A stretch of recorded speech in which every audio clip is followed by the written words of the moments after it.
Okay, hello everyone. Today we're going to go over problem number 3 on the midterm. And so the way that this one works is that we should first go over the inputs and outputs to see what's going on before jumping into the problem.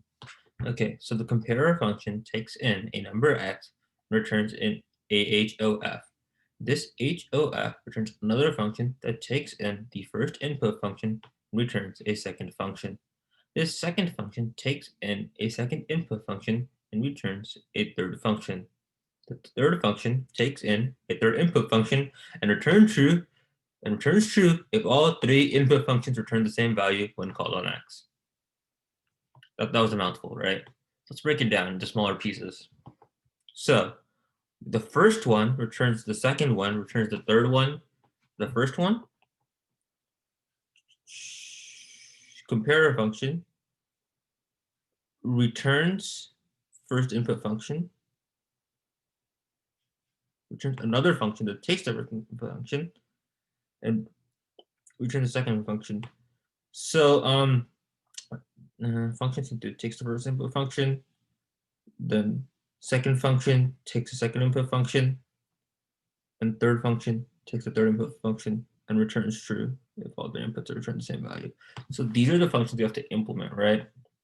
And so if you notice, right, it goes from outwards to outer to inner because the ones on the top of the instructions return the stuff on the bottom of the instructions. But I think the best way to work through this problem is start in the middle because that's like probably the easiest part. So if you notice in the middle, return f2 equals f2 of x equals f3 of x equals. So now we want to know if all three functions are equal. We find out that the third function names f1. So intuitively, this is the step where we check if all three functions are equal. So this should be f1 of x. This is the inner function. This corresponds to this one, the function that takes in the third function takes in a third input and returns true if all three inputs of the function return the same value. It's the innermost function as in the instructions, and it takes in f3 and returns if f2 of x equals f3 of x equals f1 of x. Okay, cool. Now, so here's what we do next. So now we have to go one level above. Now, if you noticed, right, the second function takes in a second input function, and it returns this third input function. So how to do that? We just return the third input function. So we just return func3. And it's the exact same for the others.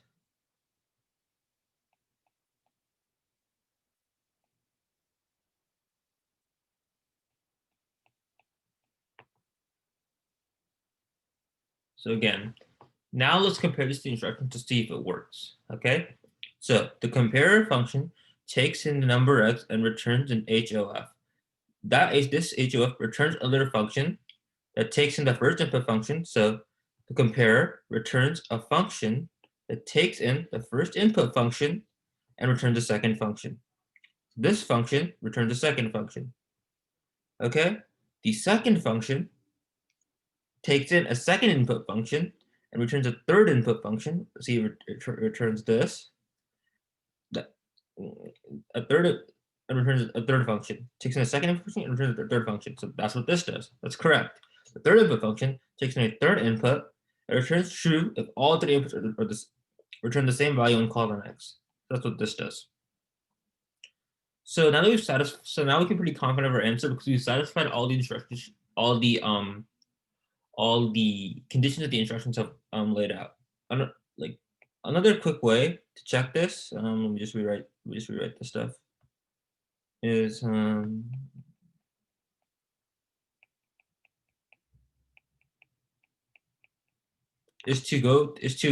run the program quickly through the doc tests. We'll do the first one for now. So compare of 2. Okay. Now we create these lambda functions. We have compare of 2. So now x is 2. So I'll just draw a little 2 over here. Then we do a comp of f1. So now we call so remember compare returns func1 and we return comp of f1. So we'll just do like this. This points to this. Sorry, f1 points to the f1 that was declared up here. Okay. F likewise F2 will point to here, and F3 will point to here, based on these two lines of code, right? And so now, once we call H2 of F3, now we get to check if they're all equal. So since X is 2, we'll put 2 in here. This will be 4. Put 2 in here. 2 squared is 4. Put 2 in here. 2 plus 2 is 4. These are all equal, therefore it returns true. We can do the same thing to the dog test, but I think you get the idea at this point. So these are just some of the common strategies, the way I'd approach this problem, and common strategies that you can use to solve it. Now let's move on to the next step, which is, in my opinion, like the more unintuitive step. But if we don't get scared of it, you'll find out that it's just a bit of translation. Okay, so I'm compared to, okay. So for the first one, right, let me just bring it down here. So now let's look at that first one, right? We want to convert it to lambda form. So I'm just going to write it up here, and then it's just a one-liner in the bottom. So we want to return a lambda function that does all of this. That does all of this stuff. I believe that's the skeleton. Yep, that is the skeleton that we're looking for. So I'm just going to write it up here so we can translate effectively. Def comparer of X.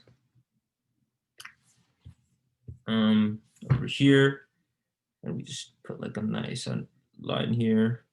Obviously return something because compare return something. And now we have to do the lambda functions. So let's start from the outside in this time. Okay.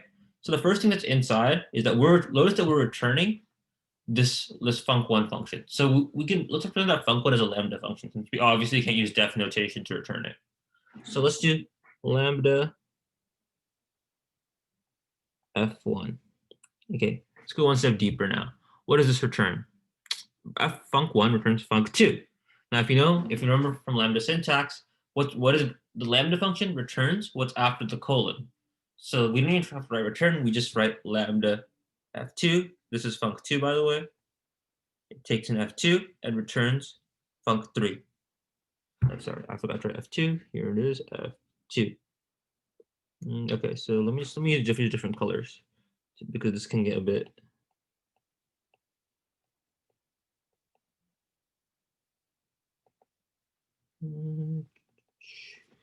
I'll underline these so y'all can tell which one I'm doing. Okay. Now inside of that, we have to return out func3. So what does func3 take in? Func3 takes in f3, but unlike the others, it does not return a function. Instead, what it returns is whether f1 of x, f2 of x, and f3 of x are equal. So it's just the same as the line inside the original function. I keep making this mistake.